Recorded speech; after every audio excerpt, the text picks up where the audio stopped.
Nang makarating ng Switzerland sa Santino, ay dumiretso siya kaagad sa asawa niya kahit na wala pa siyang pahinga. Sa hospital na rin siya nagbihis dahil wala siyang ibang gustong makita kundi ang asawa niya. Madaling araw na sa Switzerland nang makarating siya kaya inaantok pa si Paloma nang bumangon to mula sa sofa. Kanina ka pa ba?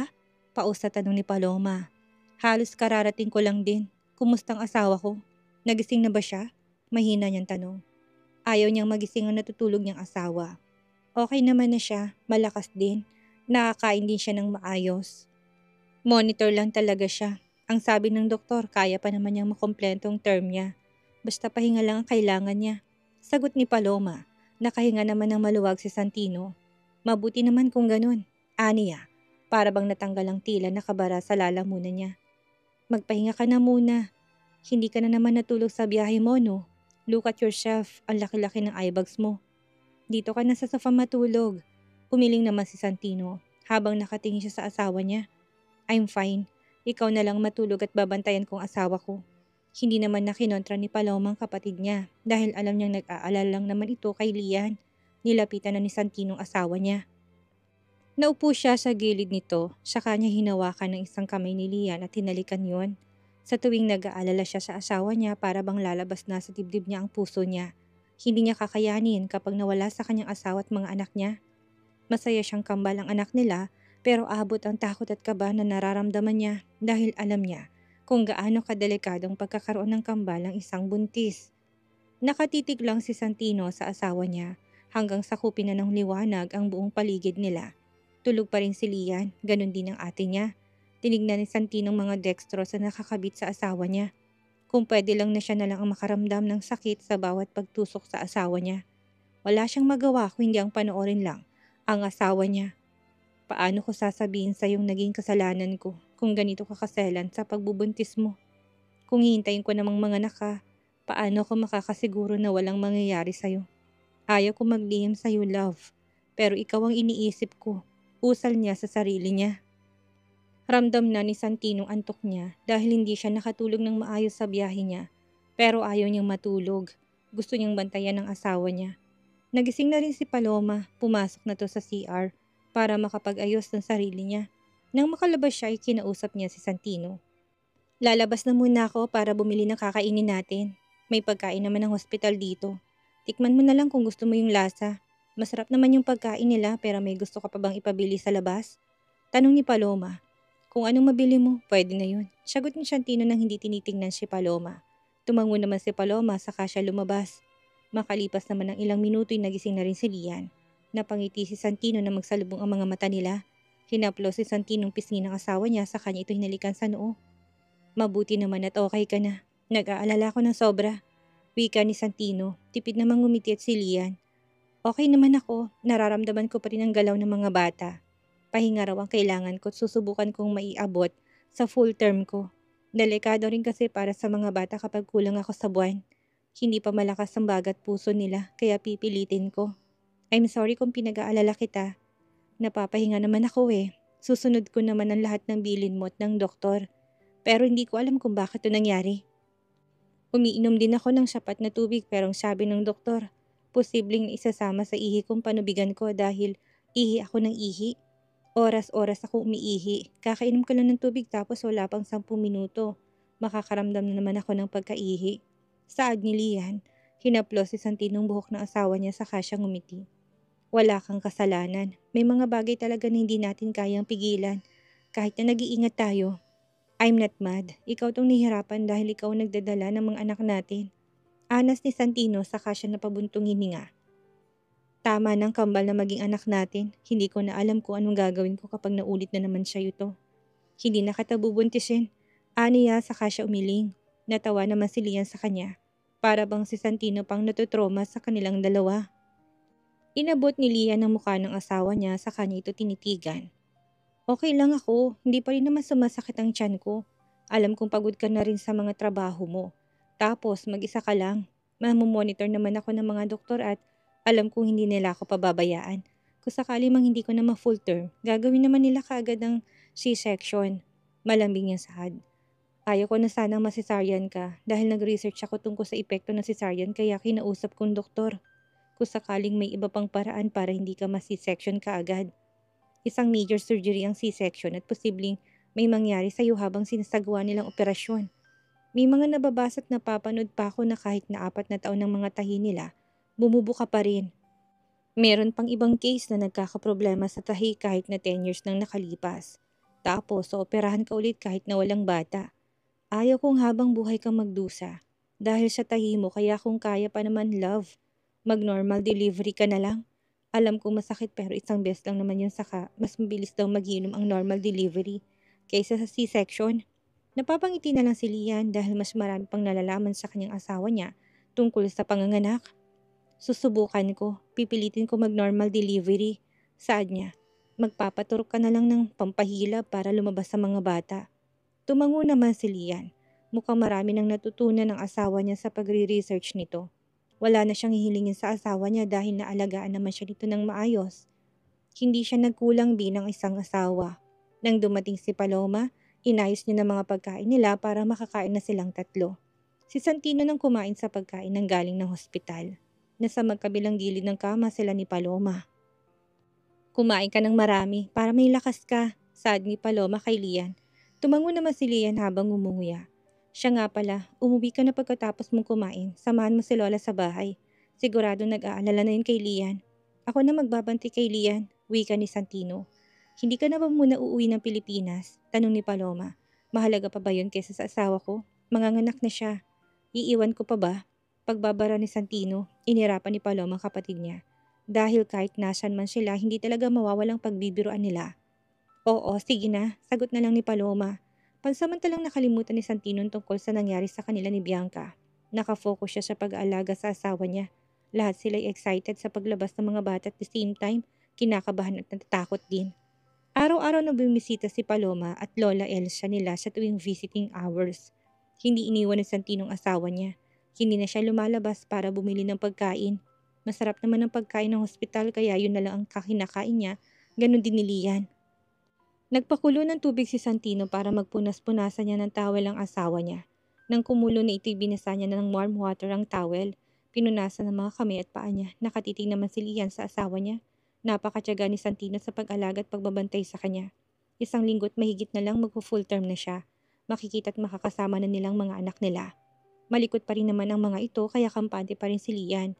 Nang matapos si Santino punasan si Lian, inayos din ang mga ginamit niya sa kasya na upo sa tabi ni Lian. Gusto mo bang basahan kita ng libro? May mga pinabili akong libro kay ate. Aniya. Tumango naman si Lian na para bang isang bata. Hindi niya naranasan ang pag-alaga ni Enzo sa kanya noon sa tuwing sinasabi niyang sinasakit siya. Bibisitahin lang siya ni Enzo at bibigyan ng mga bulaklak pero aalis din ito. Akala niya ay okay ng mga yon pero nagsettle pala siya sa isang lalaking hindi kayang ibigay ng buong pagmamahal nito para sa kanya. Kinuha ni Santinong libro saka siya naupo sa kama. Katabi si Lian dahil malawak naman ang kama. Inihilig ni Lian ang ulo niya sa balikat ni Santino saka nakinig nang magsimula na magbasa si Santino. Sa nakalipas na mga araw, hindi nawalan ng idea si Santino para hindi maboring si Lian sa ospital. Wala rin namang nangyari kay Lian. Hindi na rin siya nakakaramdam ng paghilab ng tiyan niya. Malikot pa rin ang mga anak nila. Araw na lang ang hihintay nila at full term na si Lian. Pagsapit ng visiting hours ay dumating na si Paloma at Elsa. Hindi talaga sila nalilate kahit na isang minuto. Marami kaming biniling mga pagkain. Dapat marami kang kainin na po para may lakas ka kapag nanganak ka na. May mga niluto rin ditong ate Paloma mo na may mga sabaw. Maganda yon para magkagatas ka. Wika ni Elsa habang binababa sa mesa ang dala nilang pagkain. Pinapanood naman sila ni Lian at Santino. Masyadong marami naman yata kayong niluto, Lola. Kaya ba nating ubusin yan? Ani ni Lian dahil hindi lang 5 putahe ang dala ng mga ito. Ikaw ang dapat na maraming kinakain. Dahil oras na nanganak ka na, marami nang bawal sa'yo, sagot naman ng lola niya. Inayos naman na ni Palomang lamesa ang gagamitin ni Lian sa higaan nito. Nagain na sila ng mga pagkain. Tumulong na rin si Santino para ipaghain ang pagkain ng asawa niya. Pumalibot na silang tatlo sa gilid ni Lian para sama-sama at harap-harap silang kumain. Tinignan ni Lian ang mga niluto nila. Amoy pa lang talagang natatakam na siya. Nagsimula na siyang kumain. Isang linggo na rin na puro hospital food ang kinakain niya kaya para bang naumay din siya. Humigop siya ng sabaw. Mainit pa ito kaya ramdam niyang paghagod ng init sa lalamunan hanggang sa tiyan niya. Napangiti na lang siya dahil masarap talaga mga pagkain dala nila. Masarap ba? Tanong ni Paloma. Ngumiti at tumango naman si Lian. Masarap ate, para kang chef magluto. Sagot naman ni Lian, saka siya nag-thumbs up. Masaya naman si Paloma na nagustuhan ni Lian ang mga luto niya. Masaya silang kumain habang nagkwekwentuhan. Lahat sila'y gusto na makita ang kambal. Kayanin mong manganak, pagkatapos mong manganak, kami nang bahala sa kambal. Alam namin kung gaano ka nakapagod na pagbubuntis mo, kaya kapag nanganak ka na, kami naman ang mag-aalaga sa kambal. Si Lola mag-aalaga kay Kurt, tapos ako naman kay Celine. Si Santino nang bahalang mag-alaga sa'yo. Kailangan mong ibalik ang lakas mo. Hindi ka rin pwedeng magpuyat na magpuyat dahil baka mabinat ka pa. Saad ni Paloma. Napapangiti na lang si Lian sa kanya tinignan ang lola niya. Nakahanap din sila ng taong magmamahal sa kanila ng totoo. Yung walang bahid ng galit at inggit. Tama si Ate Paloma, ako nang bahalang mag-alaga sa'yo. Kailangan mo magpahinga. Alam ko hindi nila pababayaan ng kambal. Pwede namang alagaan natin sila sa araw pero sa gabi, kailangan kompletong tulog mo. Pagsang-ayon naman ni Santino, mukha namang walang magagawa si Lian kaya pumayag na lang siya. Nang matapos ang visiting hours ay lumabas na si Paloma at Elsa. Nasa labas naman si Justin at naghihintay sa kanila. Pinagbuksan na ni Justin ang pintuan ng mga ito, saka siya sumakay sa driver's seat. Sinandal ni Paloma ang ulo niya sa bintana habang diretso itong nakatingin sa harap. Kumusta si Lian? Tanong niya dahil masyado silang tahimik. Okay naman, tinitignan pa kung kaya niyang mag-normal, pero kung hindi kailangan niyang mag-undergo ng surgery. Sagot ni Paloma na kinatango ni Justin. Siya nga pala, bakit nandito ka pa? Hindi ka pa ba uuwi ng Pilipinas? Tanong ni Paloma sa katinignan si Justin. Hindi pa, wala pang sinasabi si Santino kung babalik na ba ako ng Pilipinas. Nakauwi na rin ng Pilipinas ang secret agent na pinagkakatiwalaan niya sa kaso. Kaya baka magstay na kami dito, sagot ni Justin. Napataas naman ang kilay ni Paloma. Bakit mo naitanong? Nagsasawa ka na ba sa mukha ko? Dagdag ni Justin. Hilaw namang tumawa si Paloma. Oo, nakakasura. Aniya, ngumiti lang naman si Justin. Yung mukha mo, hindi ba nakakasura? Nakakasawa na rin kayong ugali mo. Pang-aasar din ni Justin pero biro niya lang ang lahat ng yun. Hindi naman maipintang mukha ni Paloma dahil sa inis.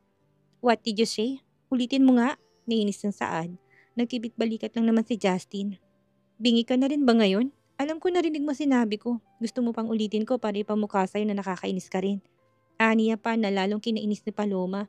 Kaya buong lakas ng hinampas sa braso si Justin. Paloma, apo! Pagsusuway ni Elsa nang biglang gumewang ang sasakyan. Naghalo kip-kip si Paloma dahil sa inis. Umuwi ka na ng Pilipinas, huwag kang magpapakita sa akin kahit kailan. Pagtataray nito, ngumingiti lang naman si Justin. Ang ganda mo talaga kapag naiinis. Ani ni Justin kaya nilingon siya ni Paloma. Hindi ka pa ba titigil? Masungit niyang wika. Ayaw mo bang purihin ka? Maganda ka, gandang Diyosa. Wika ni Justin. Kunot-noon namang nakatingin sa kanya si Paloma habang si Elsa ay napapangitit na iiling na lang. Hindi mo pa ba naintindihan, Iya? Gusto ka niya. Singit ni Elsa. Pareho naman silang namula ni Justin kaya nanahimik na silang dalawa. Napapailing na lang si Elsa sa dalawa dahil para bang nagtataguan sila ng feelings. Isang araw na lang sanang hihintay nila para mag full term na si Lian. Pero nakaramdam siya ng paghilab ng tiyan niya. Hindi siya mapakalisagaan niya. Nasa CR si Santino at naliligo pa. Hindi alam ni Lian kung anong pwestong gusto niya. Humihilab talagang tiyan niya. Ilang minutong lumipas pero nawala ulit ang paghilab. Pinapakiramdaman niya lang ang sarili niya. Bumangon na muna siya sa higaan niya at naglakad-lakad habang hila-hilang dextro stand niya. Habang naglalakad siya ay may biglang lumabas na tubig sa kanya, napatitik siya doon. Akala niya napaihi siya dahil konti lang naman yun. Nahihiya siyang sabihin kay Santino pero kailangan niya namang magbihis. Hinintay niyang matapos si Santino na maligo. Nang lumabas si Santino ay tinignan niyang asawa niya. Love, are you okay? Tanong nito. Napaihi ako, love. Nahihiya niyang Saad. Pinahiga na muna ni Santino ang asawa niya para malinisan at mabihisan niya to. Hindi makatingin ng diretso si Lian kay Santino habang inaalis si Santino ang underwear niya. Gusto mo bang linisin ko na rin para hindi na tayo maglinis kapag may desisyon ng doktor? Saad ni Santino. Nahiya namang tumango si Lian. Kinuha ni Santino ang nakareding pang-ahit. Nilinisan niya na rin si Lian habang sa ibang direksyon nakatingin si Lian. Nakalak naman ang pintuan kaya walang makakapasok. Nang matapos si Santino, pinalitan niya na rin ang hospital gown ng asawa niya. Hindi mo ba naiihian ang higaan mo para papalitan ko? Tanong ni Santino. Hindi naman, naglakad-lakad ako kanina nang bigla akong mapaihi. Sagot niya. Pinunasan na rin ni Santino ang basa sa sahig. Nakamasid lang naman si Lian sa kanya. Is she really deserve her husband? Napakatyaga nito sa kanya. Wala itong reklamo at kahit minsan, hindi ito nagreklamo sa kanya. Ah! Daing ni Lian na biglang humilab ang tiyan niya. Mas masakit ito kaysa kanina. Ayos ka lang ba, love? Gusto mo bang tawagin ko ng mga doktor? Nag-aalalang wika ni Santino. Okay lang ako, humilab lang, sagot niya. Hindi ba yung delikado? Mas mabuti nang tawagin kong doktor. Aniya saka tumawag na sa telepono para tawagin ng doktor. Kinagat ni Lian ang mga ngipin niya dahil sa paghilab ng tiyan niya. Ah! Malakas niyang daing na lalong kinataranta ni Santino. Hindi niya alam kung paano tutulungan ng asawa niya. Ano bang masakit, love? Aniya saka to inalalayan ng gustong tumayo ni Lian. Hindi ko alam kung masakit bang tiyan ko o kung nakakatae ba ako. Aniya habang napahawak sa dextrostan ng isa niyang kamay habang isa niyang kamay nakahawak sa tiyan niya. Tatai lang ako, Aniya. Sasamahan na sana siya ni Santino nang biglang dumating ang doktor. Pinigilan silang pumasok ng CR. Hindi nila pinayagan na mag-CR si Lian. Paninang paghilab ng tiyan ni Lian. Narinig niya nag-uusap ang asawa niya at ang doktor pero wala na siyang naintindihan dahil hindi niya na maipaliwanag ang sakit na nararamdaman niya. Muli siyang pinahiga sa kama para i-IE. Minsan ay kumakalma na siya dahil nawawala rin ang paghilab ng tiyan niya pero minsan hindi niya alam kung saan niya ibabaling ang ulo niya at ipupwestong sarili niya sa sobrang sakit na nararamdaman niya. Napatingin na lang si Lian sa asawa niya na marinig niya ang pinag-uusapan ng mga to. Napaawang na lang ang labi niya dahil akala niya umihilang siya kanina pero pumutok na palang panubigan niya. Biglang nablangkong isip niya. Narinig niyang nag-uusap ang asawa niya at ang mga doktor pero para bang wala na siyang naintindihan. Muli siyang napahawak sa railings ng higaan niya at sumigaw. We need to transfer her now on the delivery room. She's giving a birth now. Ani ng doktor kay Santino. Panitango na lang din si Santino. Mabilis nilang nilabas ang higaan ni Lian para dalhin sa delivery room. Dala-dala na rin nilang mga nurse na gamit ang dinala nila para sa kambal. Nanginginig man ang mga kamay ni Santino ay dinukot niyang phone niya at sa bulsa para tawagan ang ate niya. Oh my, kailangan ba kayong paidala dyan? Sagot ito kaagad. Napahilamos si Santino sa mukha niya. Pinaghalong kaba at excitement ang nararamdaman niya. Dinala na sa delivery room si Lian. Manganganak na siya. Kalmado niyang wika pero nanginginig ang katawan niya. Ah, manganganak? Ano? Nabigla ring saad ni Paloma. Lola, si Lian manganganak na raw! Sigaw ni Paloma. Sige, susunod na kami dyan. May dadalhin ba kami? Natatanong niya ring saad. Wala, sa tingin ko, naidala naman lahat ng kailangan ng kambal. Pumunta na kayo dito. Dumiretso na lang kayo sa delivery room dahil nandun na si Lian. Aniya, binaba naman ni Paloma ang tawag para makapagayak sila ng Lola Elsa nila. Naghintay naman na si Santino sa labas ng delivery room. Hindi niya na naririnig ang asawa niyang sumisigaw kaya hindi niya na alam kung C-section bang ginagawa o normal delivery. Hindi na mahalaga sa kanya kung saang paraan lalabas ang mga anak nila. Ang gusto niya na lang ngayon ay maging ligtas ang mag-iina niya. Hindi siya mapakali kaya kaupo niya lang tatayo na naman siya para maglakad-lakad. Gusto niyang silipin ang asawa niya pero may nakaharang din sa maliit na bintana ng pintuan. Makalipas ang halos 1 oras ay nakarating na si Paloma at ang Lola Elsa nila. Apo, kamusta ang asawa mo? Tanong kaagad ni Elsa ang makita nila, si Santino. Hindi ko pa po alam, Lola. Nasa loob pa po kasi siya ng delivery room. Sagot ni Santino. Hindi ba't bukas pa lang makakompletong 37 weeks niya? Anong nangyari? Tanong na rin ni Paloma. Akala namin napaihi lang siya. Nasa loob ako ng CR na marinig niya sa akin nakaihi daw siya. Hindi na kami tumawag ng doktor kasi ang alam namin napaihi lang pero bigla na lang humilab ang tiyan niya ng maraming beses. Tinignan siya ng doktor at pumutok na raw ang panubigan niya kaya dinala na siya sa delivery room. Sagot ni Santino. Delivery room? Ibig bang sabihin na kaya niya na mag-normal? Tanong ni Paloma. Umiling naman si Santino dahil hindi niya rin alam.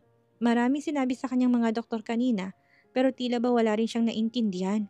Naghintay sila ng matagal sa labas ng delivery room. Nakaupo sa waiting area si Elsa at si Paloma habang si Santino nakatayo at diretsong nakatingin sa pintuan ng delivery room. Sabay-sabay silang napatingin sa pintuan na may marinig silang iyak ng sanggol. Napangiti si Santino. Nanunubig na rin ang mga mata niya dahil sa saya. Napatayo na rin sa Paloma habang nakatingin sa pintuan. Excited na rin siyang makita ang mga bata.